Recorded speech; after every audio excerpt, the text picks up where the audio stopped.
Welcome to General Hedge. We're looking at the top predictions for this week for seasonality.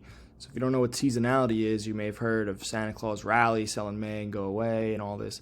Well, we actually look at all the data and take a much more systematic approach to really squeezing out any edge we can get in the market from seasonality.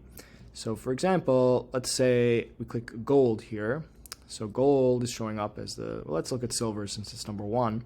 It's showing you that over the last 20 years of history, of seasonality history, so if you look at the returns of silver from February 7th to February 21, over the last 20 years, it's averaged about 3% during that time.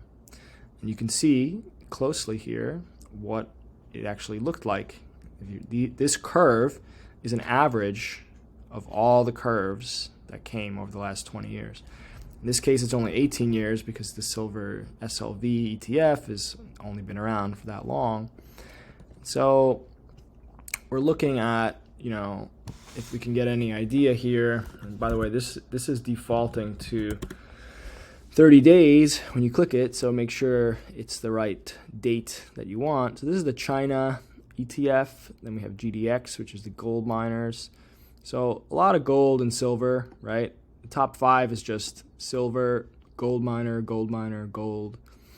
This is Brazil. This is oil. And so we got a lot of sector ETFs as well.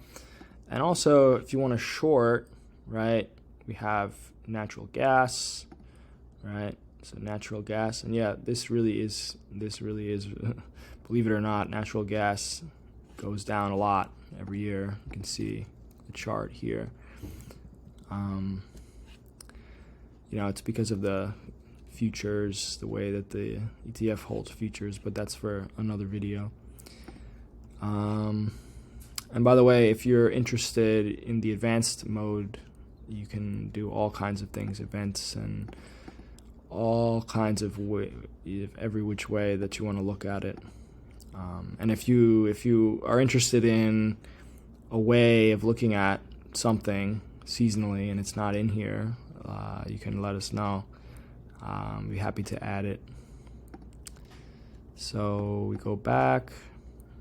Well, let's just look at the last month over the next month. So we've got very similar names here showing up for the last month. Oh no, let's see. Oil is number 1 now, actually. So you can see here, it's interesting that there's 5 pages of this, right? There's 60 ETFs here. And already at number 10, we're already going to the negative, right? And the reason for that is that most of this stuff is driven by SPY, right? And so sure enough, SPY is very negative, and that's what's driving most of these things negative. So on average, you would expect them to be a little bit positive, right, overall. So if you look at SPY, and I would focus on looking at SPY most of the time because this is really the most important one. So we've got this little spike here in February. Is it meaningful? It might be.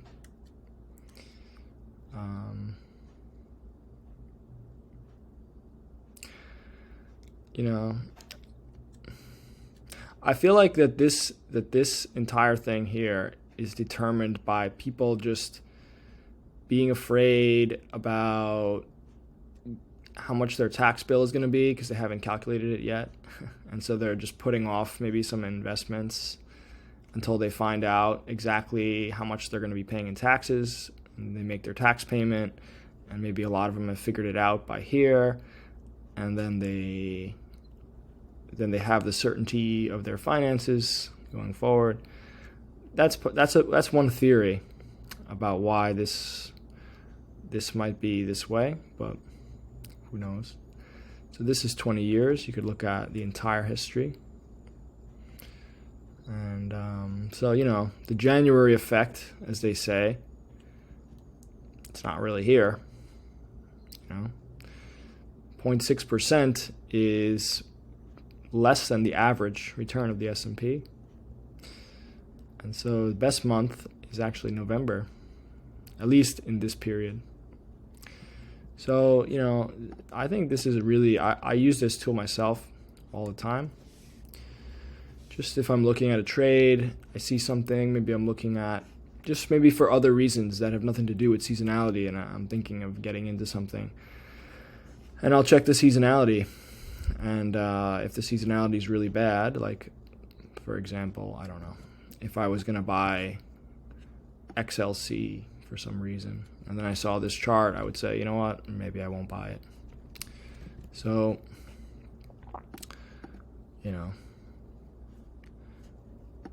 so check it out, General Hedge.